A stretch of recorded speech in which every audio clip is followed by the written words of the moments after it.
साथियों नमस्कार। मेरा नाम अनिल सोलंकी है। मेरे YouTube मंच लाउड जाट वॉइस में आप सबका स्वागत है। आज का मेरा सब्जेक्ट है ब्रिटिश तोपे 48 घंटे और लुटियंस दिल्ली से उजाड़े गए 150 गांव। जी हाँ, आज जो भारत जो दुनिया का सबसे बड़ा लोकतंत्र है और उस लोकतंत्र की शान है लुटियंस दिल्ली, जिसके अंदर आपको Rashtrapati Bhavan, north block, south block और बड़े बड़े बंगले देखने को मिलते हैं, जहाँ पे सांसद रहते हैं, जहाँ पे मंत्री रहते हैं, ब्यूरोक्रेट रहते हैं। और जो विदेशी मेहमान आता है लुटियंस दिल्ली की शान को देखता है और हम लोग गर्व से अपना सीना फुला लेते हैं। इस लुटियंस दिल्ली से कैसे यहाँ के मूल निवासियों को अंग्रेजों ने जड़ से उखाड़ के फेंक दिया था, आज के वीडियो में ये पूरी जानकारी आपको दूंगा। साथियों, ये जो किसान की जमीन है आज भी इसकी लूट जारी है। इस पर सरकार की भी नजर टेढ़ी रहती है, बिल्डर माफिया, भूमाफिया सबकी नजर इस पे रहती है। और कैसे किसानों से उनकी जमीन छीनी जाए, इसके षड्यंत्र लगातार चलते रहते हैं। आज की जो बात मैं आपको बता रहा हूँ वो औपनिवेशिक काल यानी अंग्रेजों के जमाने की बात आपको बता रहा हूँ। लेकिन आज जब आजाद भारत है, लोकतंत्र है, डेमोक्रेसी है, आज भी किसानों की जमीन पर बिल्डर माफिया, भूमाफिया की नजरें रहती हैं और कैसे षड्यंत्र करके उनकी जमीनों को छीना जाता है। आज के वीडियो में आपको ये बात भी बताऊंगा। और इस जमीन को, जिसको कुछ लोग कहते हैं, मेरे वीडियो में आके कुछ लोग ऐसे कमेंट करते हैं कि ये जो जमीन है इसका इक्वल डिस्ट्रीब्यूशन होना चाहिए। उन लोगों को ये बात पता होनी चाहिए कि इस जमीन को बचाने के लिए किसानों ने कितनी कुर्बानियां दी हैं। चाहे मुगलों का जमाना रहा हो या मराठों का जमाना रहा हो या अंग्रेजों का जमाना रहा हो, कितना भारी टैक्स वसूलते थे रैयत और माल गुजारी के नाम पर, और कैसे कैसे अत्याचार किए जाते थे किसानों पे, ये सब भी आपको जानना चाहिए। आज तो जब साधन हो गए हैं, आज आपके पास ट्रैक्टर है, पानी देने के लिए ट्यूबवेल है, और आज वैसे अकाल भी नहीं पड़ते जैसे अकाल एक जमाने में पड़ते थे। कल्पना कीजिए आप लोग कि उस जमाने में जब किसान बैलों से खेती करते थे, कोई मशीन नहीं होती थी, तो कितना मुश्किल होता था। एक बैल मर जाता था तो दूसरे से बैल उधार लेते थे, जिसको बड़सी कहते थे। बड़सी करके खेती करते थे, जमीन से पानी निकालने के लिए रहेंट और लाव चड़स के कुओं का इस्तेमाल किया जाता था। दोस्तों, आज का वीडियो मैं शुरू करने से पहले आपको एक बात बता देना चाहता हूं कि जो दिल्ली बसी है, सबसे पहले जब मुगलों ने दिल्ली बसाई थी, जिसको कहते हैं शाहजहानाबाद, उस शाहजहानाबाद के अंदर भी बहुत सारे गांव आज भी मौजूद हैं। तो जो अत्याचार अंग्रेजों ने किया किसानों के ऊपर, वो मुगलों ने भी नहीं किया। मैं आपको बता देता हूँ, पुरानी दिल्ली के अंदर आप जाएं, आपको दरियागंज के अंदर जटवाड़ा कला गांव मिलेगा, आपको चांदनी चौक के अंदर जटवाड़ा भी मिलेगा, मालीवाड़ा भी मिलेगा, तेलीवाड़ा भी मिलेगा। ये सब गांव ही हैं। पहाड़ी धीरज के अंदर भी एक जटवाड़ा है। इसके अलावा एक अहीरों का गांव हवेली हैदरकुली भी चांदनी चौक के अंदर है। और जाटों के तो कई गांव हैं, लेकिन मुगलों ने भी इन गांवों को वहीं पर बसने दिया था, अपनी राजधानी बसाने के लिए इनको उजाड़ा नहीं गया था। लेकिन जब अंग्रेजों ने लुटियंस की दिल्ली बसाई तो उनका ऐसा मानना था कि ये गांव इस सुंदर शहर की खूबसूरती पर एक धब्बे की तरह होंगे, और उन्होंने इन गांवों को उखाड़ के फेंक दिया था। बाद में जब हमारा देश आजाद हुआ उसके बाद भी ये सिलसिला रुका नहीं है। आज भी मैं आजाद भारत में भी आपको कुछ अगले वीडियो में ऐसे गांव के नाम बताऊंगा जो आजाद भारत में भी दिल्ली से उजाड़े गए हैं।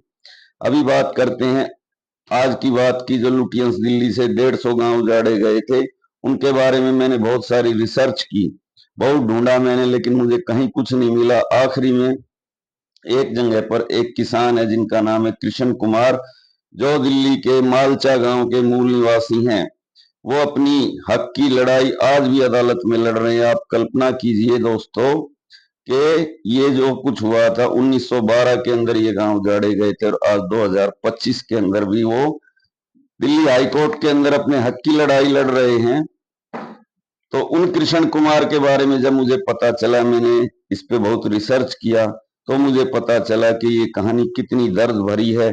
इस कहानी को अगर कोई आदमी थोड़ा सा भी सेंसिटिव होगा, अगर उसके अंदर थोड़ी सी भी मानवता, आत्मीयता होगी, तो जरूर उसकी भी आंखों में पानी आ जाएंगे।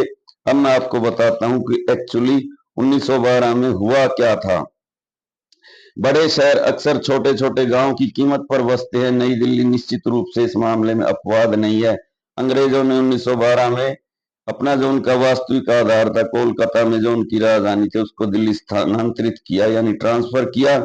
दिल्ली में से लगभग 150 गांव, जिसमें जाट, गुर्जर और यादवों के गांव थे, उजाड़े गए। जो अपनी जमीन उनको छोड़ के जाना पड़ा। उसमें से कुछ गांव अब भी दिल्ली में मौजूद हैं, जिनकी खाली जमीन ली गई, और कुछ गांव ऐसे हैं जिनको जड़ से उखाड़ के फेंक दिया गया। जो गांव आड़े नहीं आ रहे थे लुटियंस दिल्ली के, उनको छोड़ दिया गया, उनसे उनकी जमीन छीन ली गई। और कुछ गांव जो लुटियंस दिल्ली के बीच में आ रहे थे, उनको जड़ से उखाड़ के फेंक दिया गया।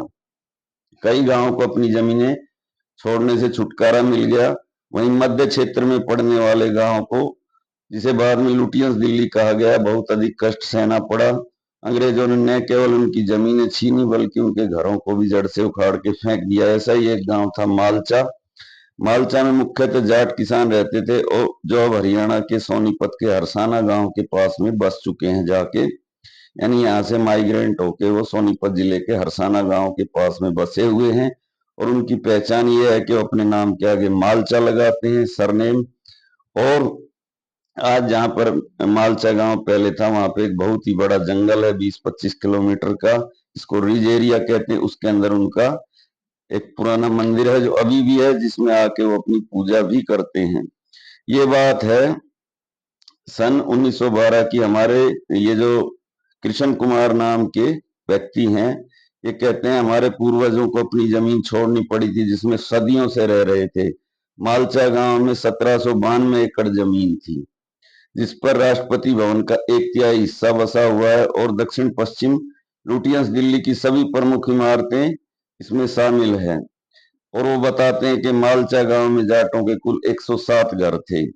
आगे वो कहते हैं कि मालचा गांव के अंदर ये जो कृष्ण कुमार जी हैं, इनकी उम्र अभी 63 साल है, और ये रक्षा मंत्रालय में नौकरी करते हैं। अपनी आंखों में आंसू भर के बताते हैं कि 1912 की हाड़ कपा देने वाली सर्दी में अंग्रेजों ने तोप लगाकर हमारे गांव को खाली करवाया था।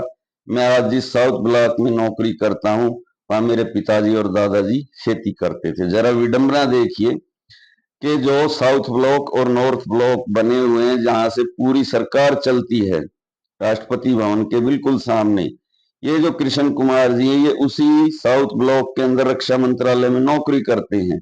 और कहते हैं कि कभी ये हमारी जमीन होती थी, यहाँ पे मेरे पिताजी दादाजी ने खेती की है, और आज मुझे यहाँ पे हरियाणा से रोज आके नौकरी करनी पड़ती है। मालचा के अलावा अंग्रेजों ने जो गांव उजाड़े, उसमें एक प्रमुख गांव रायसीना भी था, जिसके अंदर 2000 एकड़ जमीन थी, जो रायसीना हिल्स जिसको बोला जाता है, जिस पर राष्ट्रपति भवन बसा हुआ है। तो ये कृष्ण कुमार कहते, इस गांव में भी ज्यादातर जाट किसान रहते थे। अंग्रेजों ने दिल्ली के 150 गांव की जमीन का अधिग्रहण किया था। 20 से ज्यादा गांव को जड़ से उखाड़ के फेंक दिया था, जो कि लुटियंस दिल्ली के अंदर आते थे।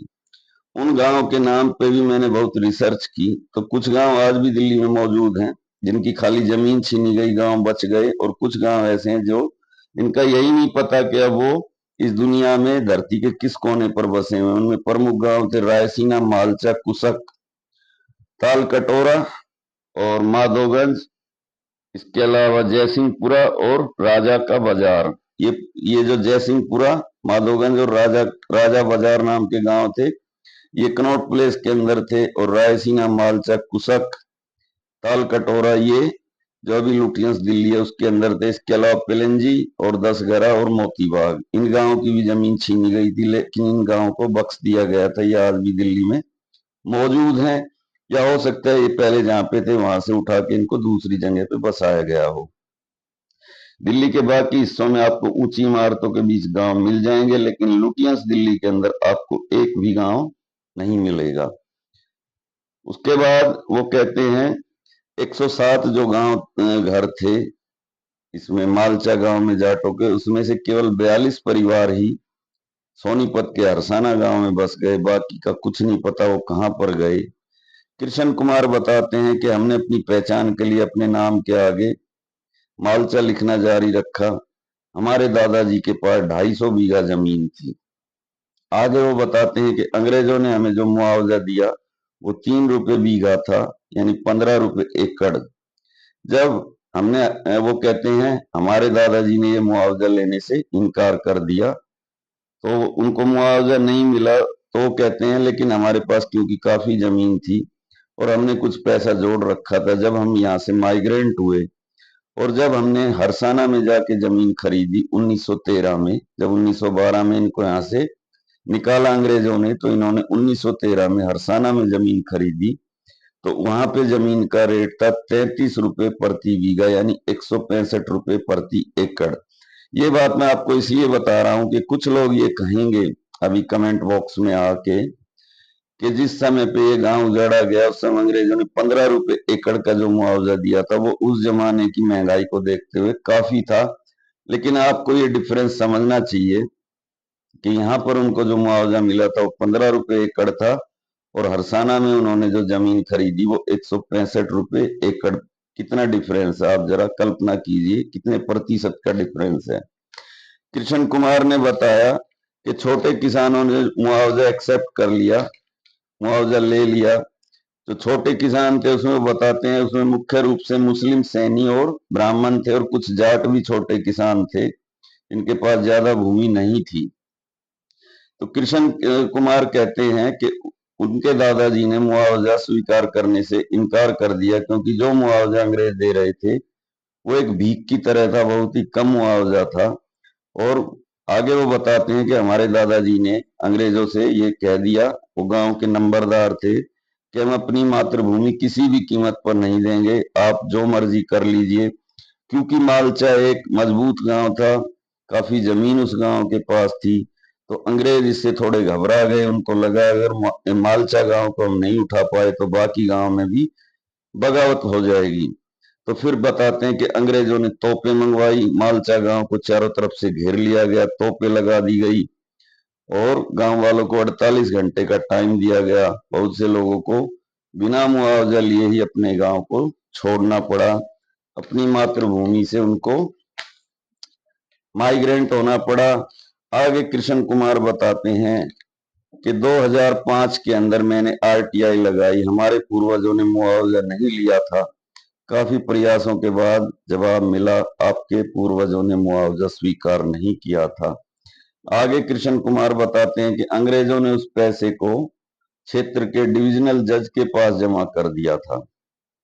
उसके बाद एक और आरटीआई लगाकर उसने जानने की कोशिश की कि रेवेन्यू रिकॉर्ड से मुआवजे का रिकॉर्ड किसी तरह प्राप्त हो जाए, लेकिन वो रिकॉर्ड प्राप्त नहीं हुआ। लेकिन हम मुआवजा प्राप्त नहीं कर पाने का रिकॉर्ड उनको किसी तरह मिल गया।